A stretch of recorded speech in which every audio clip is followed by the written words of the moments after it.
My mother-in-law secretly gave my son allergy medication without asking us first, claiming we were just being overly anxious parents, as if ignoring medical advice was some kind of wisdom. Imagine trusting someone with your child's life, only for them to betray that trust in the most horrifying way. My mother-in-law, Prudence, almost killed my son, and when I confronted her, her response was pure, chilling disbelief, not from her, but from me. She just shrugged it off, saying I was being dramatic, while my little boy lay in the emergency room fighting for his breath. So, I'm Anastasia, I'm 28, and I work as a pediatric physical therapist.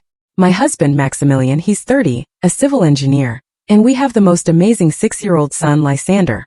Now, my mother-in-law, Prudence, she's 58, retired from being a high school principal, and let me tell you, she has very strong opinions about parenting.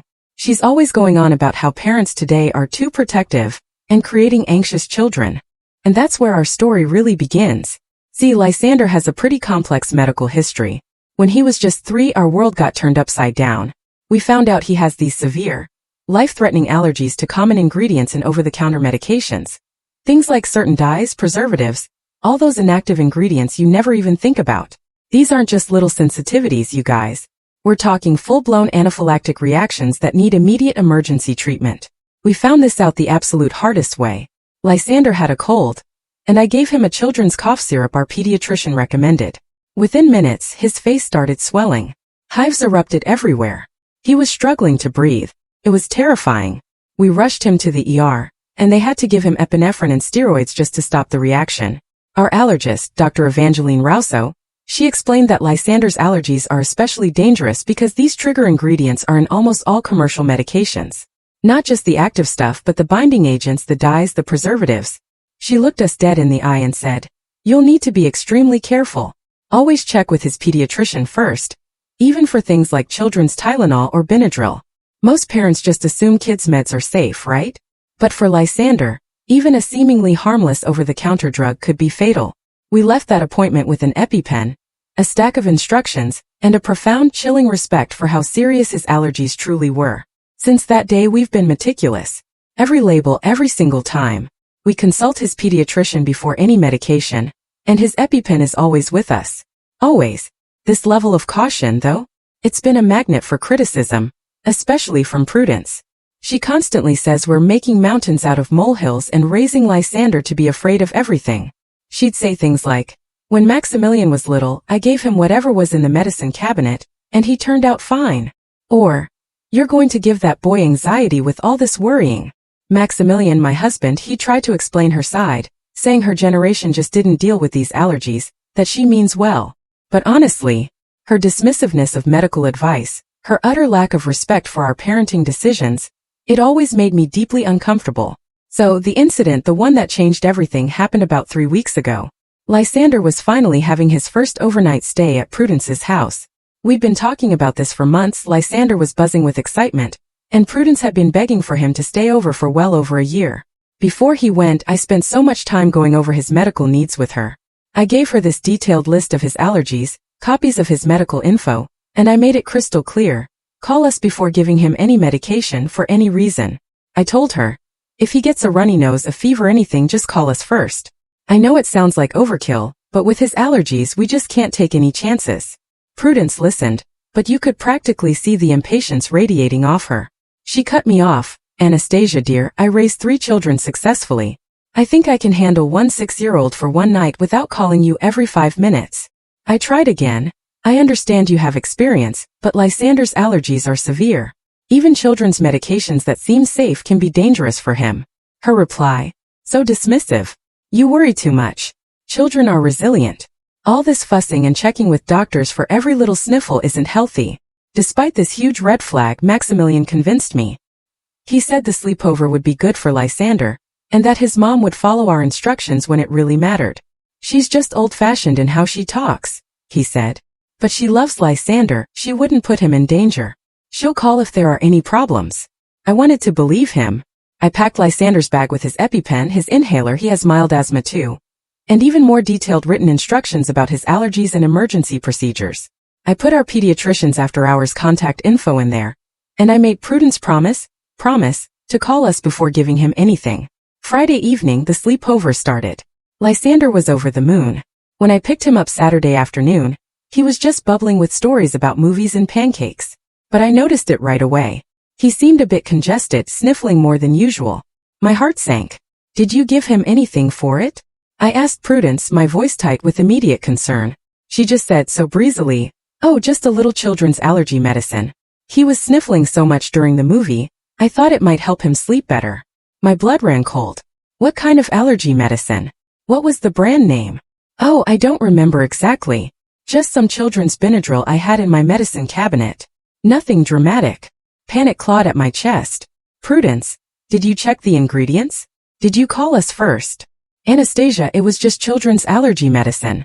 You're being ridiculous. I immediately pulled Lysander over, checking him frantically for any signs of a reaction. His breathing seemed okay, no visible hives, but he'd been complaining of a stomach ache on the way home. Lysander, when did Grandma give you the medicine? I asked, trying to keep my voice steady. Last night, when we were watching the movie. My nose was running, and she said it would make me feel better. I did the math. Almost 18 hours had passed. If it was going to be severe, it probably would have happened already, right? But I knew delayed reactions were a terrifying possibility. I called Dr. Russo's emergency line, explained everything. She told me, bring Lysander to the emergency room immediately for observation, even if he seems fine. With his specific allergies, we can't take any chances. Some reactions can be delayed, and if he took a medication with his trigger ingredients, we need to monitor him closely. On the drive to the hospital, I called Maximilian, trying to explain through my rising fear. His initial response? Frustration with me, not his mother. Anna, you're overreacting. Lysander seems fine. Mom wouldn't have given him anything dangerous. I snapped back. Your mother gave him medication without checking with us first after we specifically told her not to. This isn't about whether he seems fine. It's about the fact that she ignored our instructions about his serious medical condition. It was children's Benadryl. That's the most common allergy medicine there is, he argued. Maximilian, children's Benadryl contains dyes and preservatives that Lysander is allergic to. That's why we've never given it to him. That's why we specifically told your mother to call us first. Finally, the gravity of the situation hit him. He went quiet, and he met us at the emergency room. At the hospital, the ER doctor, Dr. Sterling Peton, examined Lysander thoroughly. He ordered blood tests to check for any allergic response. While we waited, I showed him Lysander's allergy list and explained exactly what my mother-in-law had done. Dr. Peton's face grew serious as he read it. Mrs. Anastasia, you were absolutely right to bring him in, he told me. The medication your mother-in-law gave him contains at least 3 ingredients that are on his allergy list. Maximilian piped up. But he seems okay, he's not having trouble breathing or anything. Dr. Peton looked at him. He's stable right now, but we're seeing elevated levels in his blood work that suggest his immune system is responding to the allergens. Sometimes reactions can be delayed, or they can build up over time before becoming severe. He decided to keep Lysander overnight for observation, and started him on preventive treatment. As we settled into that hospital room, the terrifying reality of what could have happened slowly, painfully sank in. If his reaction had been more immediate or severe, Dr. Peton explained to both of us, this could have been life-threatening. Children's medications seem harmless, but for kids with specific allergies like Lysander's, they can be just as dangerous as any other trigger.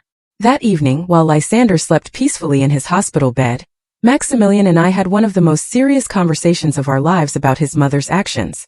I can't believe she just gave him medication without calling us, I said, my voice raw. We were so clear about his allergies, about checking with us first.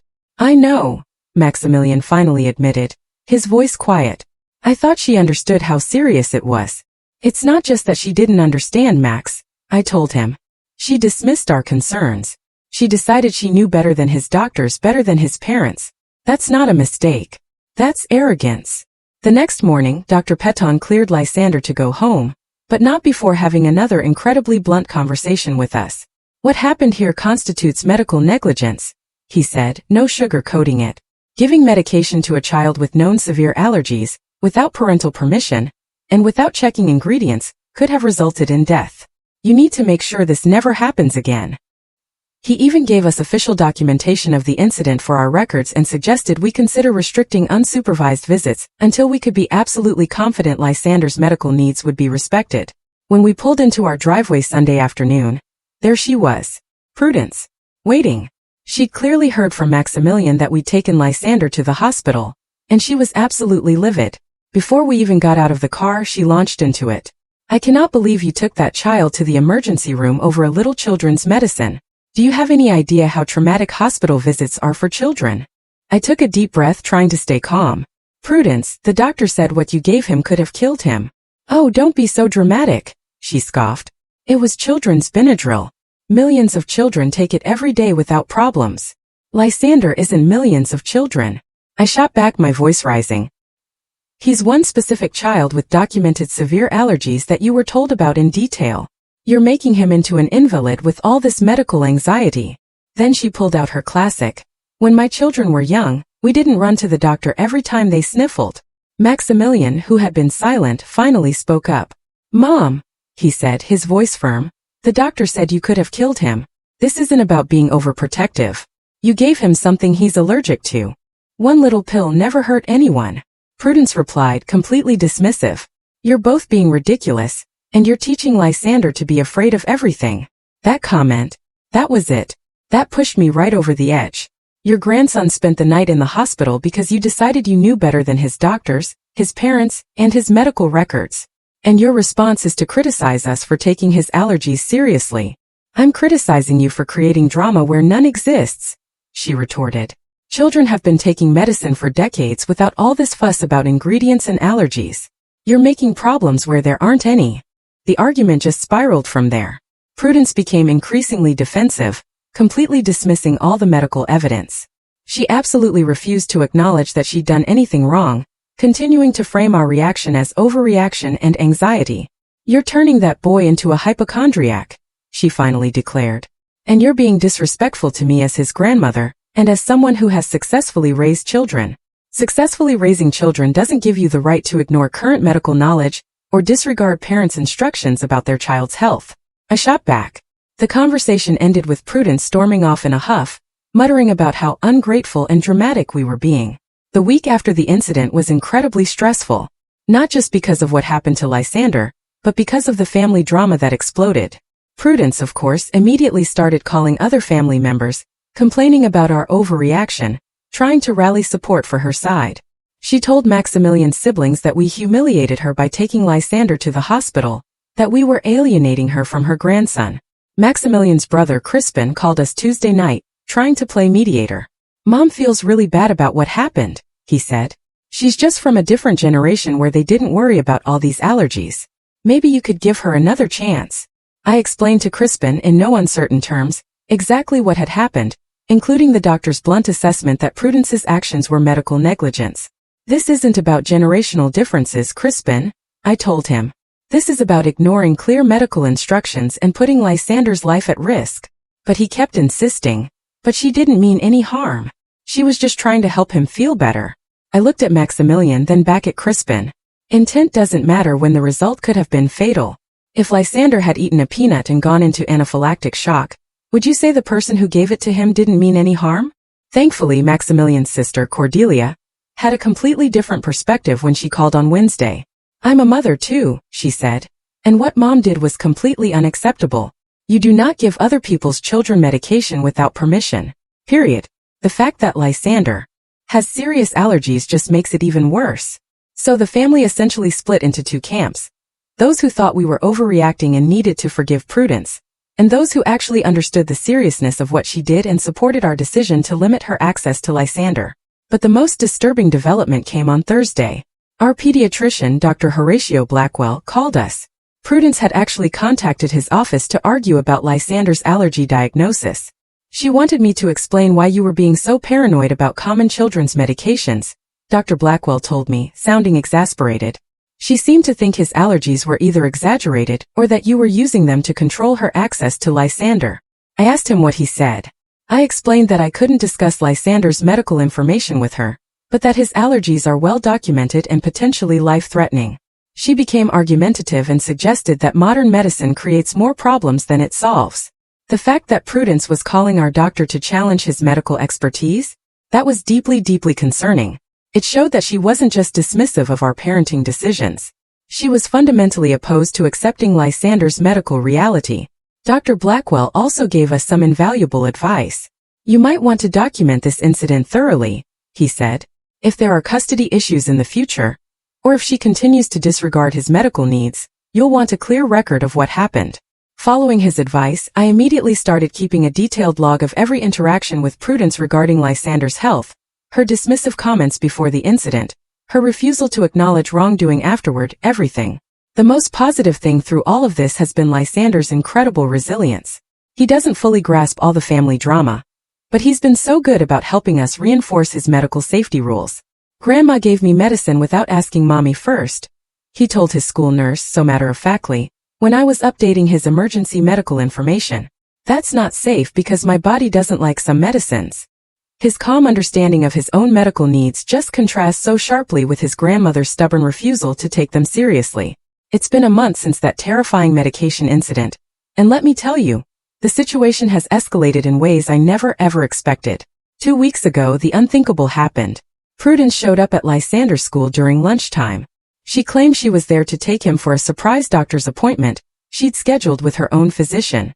Thankfully, I had already updated the school's records, making it crystal clear that only Maximilian and I were authorized to pick up Lysander, and that any medical decisions had to go through us first. The school secretary, Mrs. Georgiana Whistledown, called me immediately. "Mrs. Anastasia," she said, her voice hushed, "your mother-in-law is here, insisting she needs to take Lysander to see a Dr. Nathaniel Worthington about his allergies. She's saying you've been preventing proper medical care, and that she has the right as his grandmother to seek a second opinion." I was at work, but I dropped everything and flew to the school. When I arrived, Prudence was in the principal's office, yelling. She was arguing loudly about parental rights, insisting she was trying to protect Lysander from medical anxiety that we were creating. "Anastasia is making this child afraid of his own shadow," she was telling Principal Montgomery. "She's convincing him that normal children's medicine will kill him. It's psychological abuse." Psychological abuse. Can you believe it? The accusation was absolutely shocking. When I walked into the office, Prudence immediately turned her attack on me. "There you are," she spat. "I've scheduled Lysander an appointment with a real doctor who can give us a second opinion about these supposed allergies. Dr. Worthington has 40 years of experience, and he doesn't believe in all this modern nonsense about children being allergic to everything." I tried to keep my voice steady to stay calm in front of the school staff. "You cannot take my child to a doctor without my permission. I'm his grandmother, and I'm concerned about his welfare," she screamed back. "You're creating medical trauma by convincing him that common medications are dangerous." Principal Montgomery finally stepped in. "Mrs. Prudence," she said firmly, "I need to clarify that under school policy, only authorized guardians can remove children from campus or make medical decisions. If you have concerns about Lysander's care, you'll need to address them through proper family channels." Prudence stormed out of the school, furious, muttering about legal action. But that incident? It was a wake-up call. It made me realize just how far she was willing to go to undermine our medical decisions.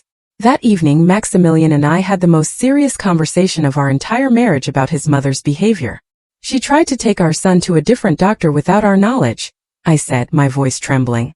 "She's not just dismissing his allergies anymore. She's actively trying to circumvent our parental authority." "I know," Maximilian said quietly, his face pale. "I never thought she'd go this far." "What if she'd succeeded, Max?" I pushed. "What if this other doctor, who shares her skepticism, had decided to test whether Lysander's allergies were real by exposing him to his triggers? She could have killed him." The thought was absolutely terrifying. We decided then and there. Supervised visits were no longer enough. Until Prudence acknowledged the seriousness of Lysander's medical condition and agreed to follow our instructions without question, she wouldn't have access to him at all. When we called to inform her of this decision, her response was immediate and explosive. "You cannot keep me away from my grandson," she screamed into the phone. "I have grandparents' rights, and I'll fight you in court if I have to. You almost killed him with medication, and then you tried to take him to a different doctor without our permission." Maximilian replied, his voice firm. "We're not keeping you away from him. We're protecting him from dangerous medical decisions. I was trying to get him proper medical care from a doctor who doesn't fill children's heads with fear about harmless medications," she shrieked. "Mom, his allergies are real," Maximilian practically yelled. "The emergency room doctor confirmed it. His regular pediatrician has documented it. You can't just decide you don't believe in medical evidence." "Medical evidence?" Prudence laughed, a bitter, chilling sound. 40 years ago, children didn't have all these supposed allergies. It's all psychological, created by anxious parents who read too much on the internet. The conversation completely devolved. Prudence became increasingly irrational, threatening. She hung up, promising to see us in court, and to expose what we're doing to that innocent child. 3 days later we received it. A letter from her attorney. It demanded immediate restoration of her grandparental visitation rights, and threatened to file a custody challenge based on our denial of appropriate medical care. The letter actually accused us of medical child abuse for restricting Lysander's access to standard pediatric care, and claimed we were creating psychological trauma by teaching him to fear common medications. Our family attorney, Beatatri Aldermere, reviewed the letter. She was not impressed. She has no grounds for a custody challenge, Attorney Aldermere explained. Grandparents' rights are very limited, especially when both parents are present and making joint decisions.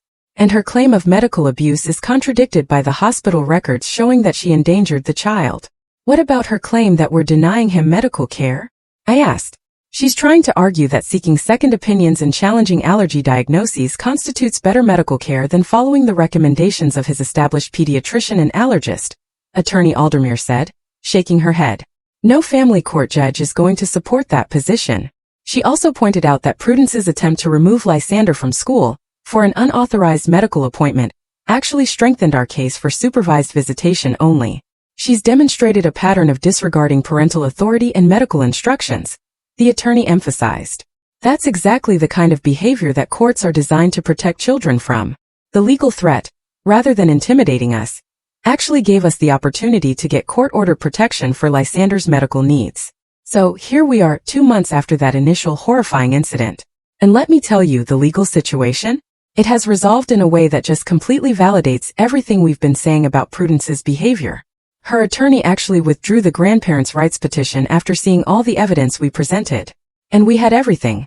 The hospital records documenting the medication incident and Lysander's emergency room treatment, Dr. Blackwell's notes about Prudence calling to challenge Lysander's allergy diagnosis, the school records of her unauthorized attempt to remove him for medical care, even recordings of her phone calls where she flat out denied the seriousness of his allergies.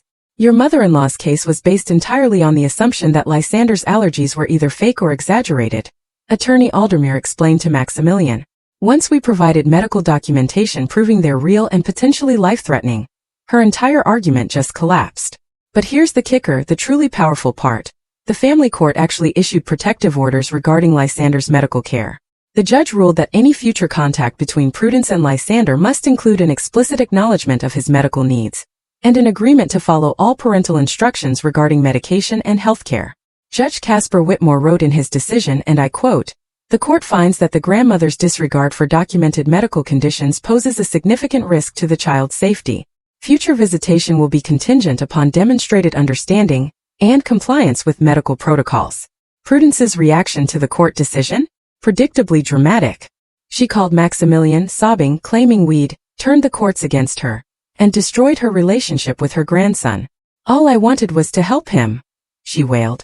"I never meant to hurt anyone."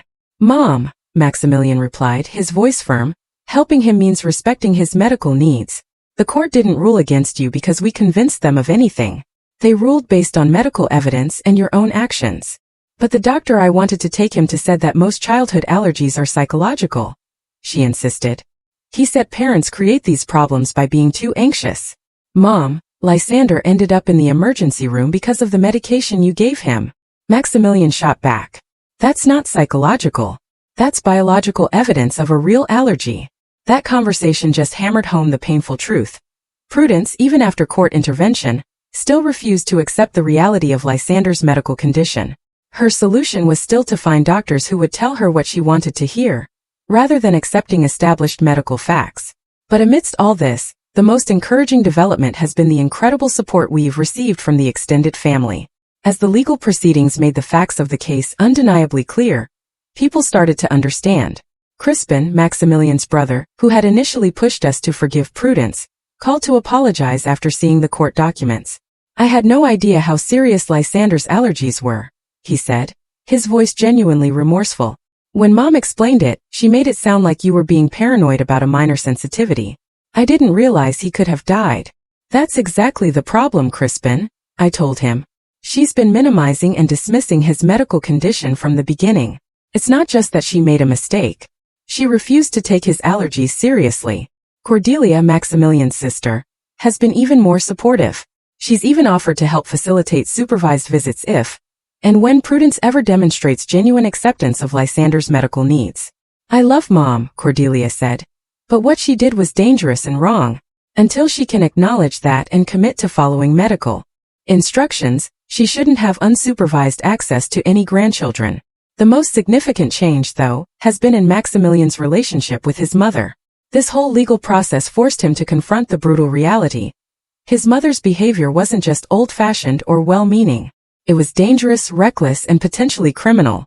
I kept making excuses for her because I wanted to believe she meant well, he told me last week, his eyes heavy. But meaning well doesn't matter if the result is putting our son's life at risk. He started setting much firmer boundaries with Prudence about every aspect of our family life, not just Lysander's medical care. She spent years dismissing our parenting decisions and acting like she knows better than we do, he said. The medication incident was just the most dangerous example of a pattern that's been going on for years. And as for Lysander?